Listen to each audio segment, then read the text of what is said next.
Welcome to the deep dive. Today we're plunging into a truly gripping and frankly horrific chapter of maritime history. hmm The story of the Dutch East India Company ship Batavia.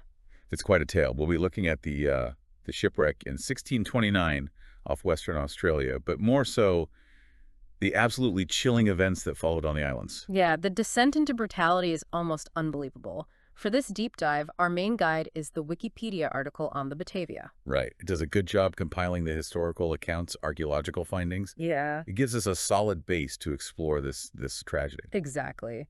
And our mission here is really to dig into the compelling bits, the survival, the mutiny, the violence, and this strange, grim early European contact with Australia that resulted from it all. It's fascinating in a very dark way. Okay, so the Batavia, this wasn't just any old ship, was it? No, not at all. Launched in Amsterdam 1628, a flagship for the VOC, the Dutch East India Company, heading to the Batavia, which is now Jakarta, for the spice trade. Hugely important. And the Dutch were like top dogs in shipbuilding then? Fluids, windmills. Yeah, they were innovating. Windmill-powered sawmills, efficient designs like the Fluid. Very advanced for the time. But the Batavia itself used an older technique for part of its hull, this bottom-based construction. That's right, yeah. It's interesting. For the lower hull, they used this method where the planks were fitted edge to edge first, before the internal frame. Shell-first construction, Huh. So kind of a mix of old and new tech. pretty much. And it was a substantial ship, over 45 meters long, more than 10 meters wide, armed, too. How odd. At least 22 iron cannons, 6 bronze ones, and carrying a huge number of people, 341 souls, passengers, and crew combined. Wow, 341 people packed onto a wooden ship. Okay, so this impressive vessel sets off on its first voyage. Its maiden voyage, yeah. Left Texel in the Netherlands, October 29th, 1628. They used the Brouwer route. The Brouwer route, that involved sailing way south, right, into the Roaring Forties. Exactly. You catch the strong westerly winds, make good time across the Indian Ocean, then turn north towards Java. The big problem, though, longitude. Really hard to calculate accurately back then.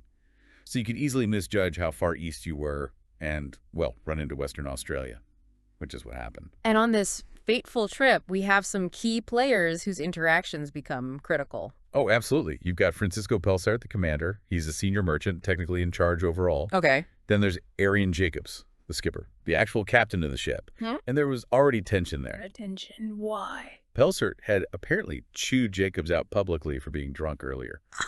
So, bad blood from the start. Right, not a great dynamic. And the third key figure. Geronimus Cornelis. Yeah. A junior merchant. But his backstory is crucial. He was a bankrupt apothecary, basically fleeing the Netherlands Fleeing, why? to avoid prosecution for heresy, essentially, Mm-hmm. holding unconventional religious beliefs. So he's already in a precarious position. Okay, so you've got the commander, the resentful skipper, and this disgraced merchant fleeing his past, a volatile mix indeed. You could say that. Yeah. And according to Pelsart's later account, things started going wrong pretty quickly after they left the Cape of Good Hope. How so? Well, Pelsart believed Jacobs, the skipper, and Cornelis started plotting a mutiny A mutiny. What was the goal? to seize the ship. The Batavia was carrying a lot of treasure trade, silver, jewels.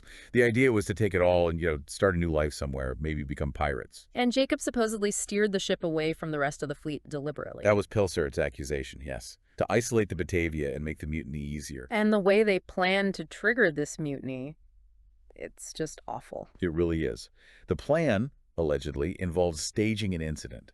They orchestrated a sexual assault on a young, high-profile passenger, Lucretia Jans. Why? What was the logic there? The idea was to provoke Pelsart into handing out harsh punishments. Then Jacobs and Cornelis could step in, claim Pelsart was being unfair and tyrannical, and rally the crew to their side. That is incredibly cynical and cruel. Uh-huh. Did it work? It sort of backfired.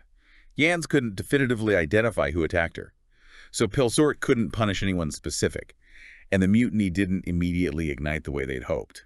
But that whole horrific plan was kind of overtaken by events anyway, wasn't it? Tragically, yes. Before the mutiny could fully play out, disaster struck.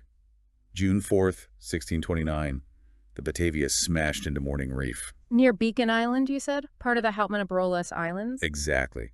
Remote, treacherous waters. About 40 people drowned right away in the wreck itself. Terrible. But most survived the initial impact. Around 300 did, yeah. They managed to get ashore onto Beacon Island and some other nearby small islands, but ashore was hardly salvation. Right. Imagine surviving that, thinking you're safe, then realizing you're on a barren island. Exactly. No fresh water, almost no food, just seals, seabirds. It was desperate from the get-go. So what did Pelsert, the commander, do? He made a really tough call. He decided the only hope was to get help from Batavia, Jakarta. So he took the ship's longboat. The longboat. That's tiny for an ocean voyage. It was. But he took Jacobs the skipper. Ironically, some other officers, a few passengers, about 48 people in total, and set off. Leaving over 250 people behind on the islands. Yes, hoping to return with a rescue ship. A massive gamble. They made it, remarkably, but it took weeks. And meanwhile, back on the islands, things went from bad to worse. That's putting it mildly. Yeah. With Pelsert gone, Geronimus Cornelis, the disgraced apothecary, was the highest-ranking VOC official left. Ah, so he takes charge. He did, and his intentions became very clear very quickly. And they weren't about rescue. What were they about? Power. Control. His first move was to gather all the weapons, all the food supplies, confiscate everything. Okay, consolidating resources, maybe justifiable initially. Perhaps. But his plan went way beyond that. He wasn't just trying to survive until Pelsert returned.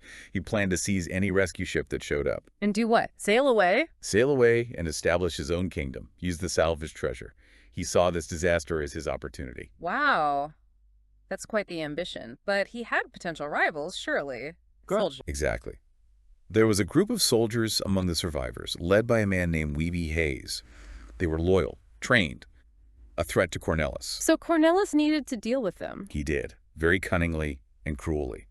He sent Hayes and about 20 of his soldiers over to a nearby larger island, West Wallaby Island. Under what pretext? Told them to search for water, said if they found it, they should light signal fires, and he'd send boats to bring everyone over. But he had no intention of doing that. None whatsoever. He fully expected them to find no water and simply perish over there. Problem solved. Just left them to die. Cold. Utterly. And with the soldiers out of the way, Cornelis and his core group of followers began, well, the massacre. This is the truly horrifying part. It is. Over the next several weeks, they systematically murdered anyone they considered useless, potentially disloyal, or simply a drain on resources. How many people? Around 125.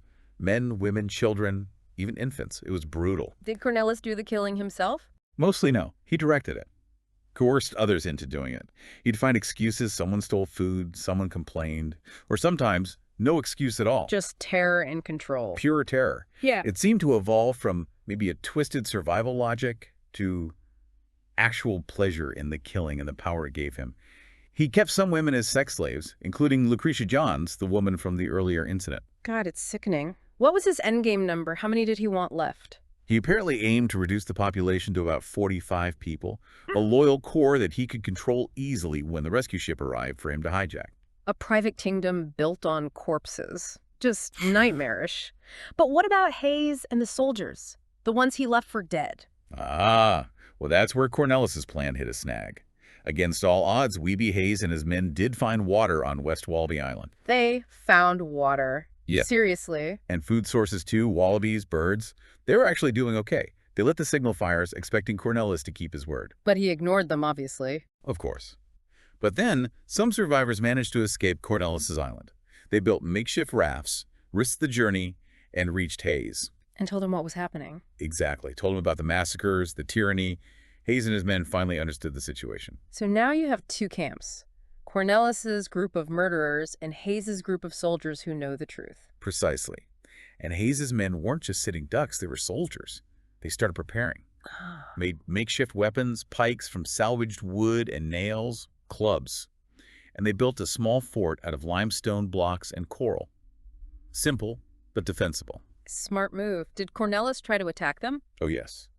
Once Cornelis realized Hayes hadn't perished and was now a real threat, he sent his men over to West Wallaby Island to wipe them out. How did that go? Badly for Cornelis.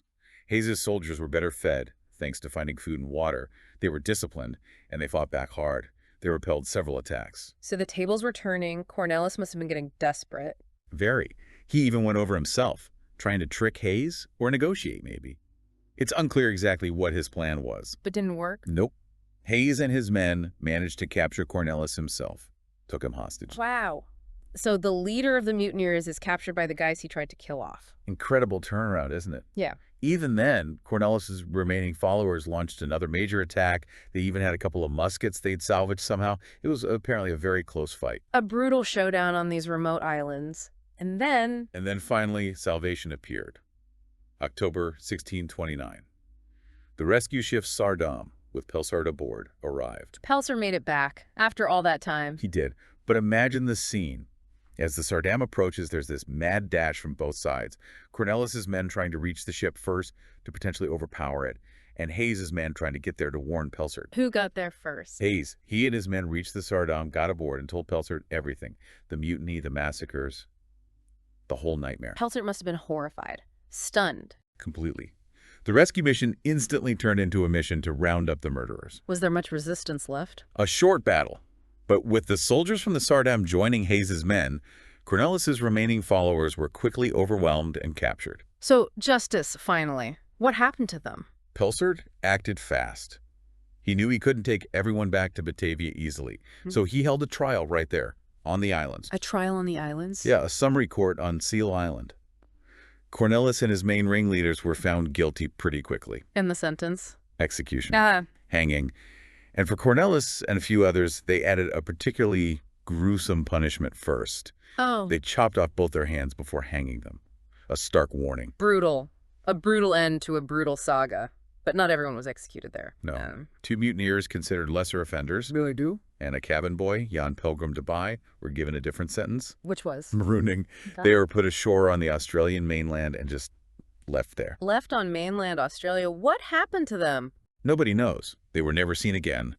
But technically, they became the first Europeans to permanently, though involuntarily, live on the Australian continent. Wow. An accidental, tragic kind of first. Where did they think they were left? Probably somewhere near modern-day Kalbarri, maybe Wittakora Creek or Port Gregory in Western Australia. And the rest of the mutineers back in Batavia? More trials. 5 more were hanged. Others faced things like flogging, keel hauling. Keel hauling? That sounds bad. It was horrific. Dragged under the ship's keel, others were dropped from the yardarm, and Cornelis's second-in-command got the breaking wheel. Agonizing. A grim catalog of punishments. What about Pelsart and Jacobs, the original commander and skipper? Well, Pelsart didn't get off scot-free. The VOC held him partly responsible for letting things get so out of hand. Lack of authority, maybe. So consequences for him, too. Yeah, they confiscated his assets. He actually died within about a year of returning. But his journals detailing everything were published, which is a major reason we know so much. And Jacobs, the skipper who plotted the mutiny initially. He was tortured back in Batavia, but apparently never confessed to his role in the mutiny plot. His ultimate fate is unknown. Probably died in prison. Seems like the only one who came out of it with his reputation intact, even enhanced, was Weeby Hayes. Absolutely. He was hailed as a hero, promoted to sergeant, got a pay rise. His men were promoted too. Rightly so. So let's tally the human cost. How many survived out of the original 341? Only 122 actually made it back to Batavia alive. A shocking loss. Over 200 people perished, either in the wreck, from thirst and starvation, or murdered. Just staggering. What about the treasure? The silver that Cornelis wanted so badly? They actually managed to recover quite a lot of it later. Pelsart went back to the wreck site with divers. 10 of the 12 chests were salvaged. How much was that worth? Estimated around 80,000 silver Rexdalder coins. A huge fortune. Plus silverware meant for trade in India, bags of jewels, even a valuable Roman cameo. So this whole nightmare, besides being a horrific story in itself, marks this very early, very dark point of European contact with Australia. It really does. It's often called one of the worst horror stories in maritime history. Yeah. And yeah, sometimes people point to it as this alternative, much bleaker founding story compared to Captain Cook or the First Fleet landing in Sydney much later. And the physical ship itself, the Batavia, parts of it still exist? They do. The wreck was found in the 1960s. Major archaeology happened in the 70s. They recovered a big section of the hull timbers. How much? About 20 tons of timber, maybe 3.5% of the whole hull, plus cannons and anchor, tons of artifacts. You can see them in the Shipwrecks Museum in Fremantle, Western Australia. Incredible. And people can dive the site. Experienced divers, yeah. The site itself is protected, but you can dive there. It's amazing how a story this old, this grim, continues to capture the imagination. It really does. They even built a full-size replica in the Netherlands. It's a museum ship A now. replica, wow. Yeah, and the stories inspired countless books. Mike Dash, Peter Fitzsimons have written great ones, films, documentaries, even supposedly influenced the reality TV show, The Traders. The traitors. I can see the connection, actually. Betrayal, survival. Exactly. And lots of podcasts have covered it too. Case File, last podcast on the left. It's a story that just keeps getting retold. Clearly. So, wrapping this up, we've covered the Batavia's doomed voyage, Cornellis's horrifying reign of terror, and the amazing resistance led by Wiebe Hayes. It's a chilling piece of maritime history and a really significant, if awful, moment in Australia's early contact history. What really stands out, I think, is the sheer contrast in how people reacted. You've got the absolute worst of human cruelty with Cornellis, but then the incredible courage and leadership from Hayes. Same disaster, polar opposite responses. It really makes you think, and that leads us to our final thought for you, the listener. When you look at this story, the absolute extremes, Cornellis's calculated evil versus Hayes's resilience and leadership, all happening under intense pressure, isolation, desperation. What does it really tell us about power, about leadership, about, I suppose, the human spirit itself when stripped bare? Are there other moments in history, maybe totally different contexts, that show us these same dark and light potentials in such a stark way? Something to ponder.